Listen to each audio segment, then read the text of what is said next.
Hey guys, this is Trade Hunter here with Steady Trades, here to talk to you about the Exponential Moving Average, or the EMA.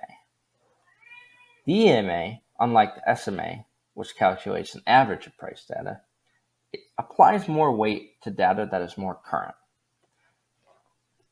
This is the formula for EMA, where it applies a certain amount more weight to the most recent data. So, what does this look like and how do we use it? Well, here is an example of the EMA, which is typically used with multiple time periods together, such as the 9, 20, 50, 100, and 200 EMA. EMA, since it is weighted more closely to the most recent data, is typically better for day trading. Here you can see the 9, the 20, and the 50 SMA in purple, blue, and red respectively.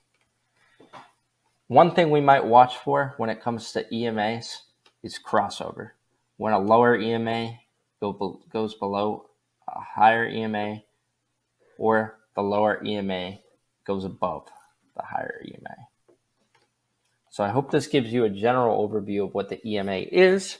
And as always, the link is in our bio for our Discord and our trading group and our website. And if you have any questions, reach out to us at any time. Thanks, guys.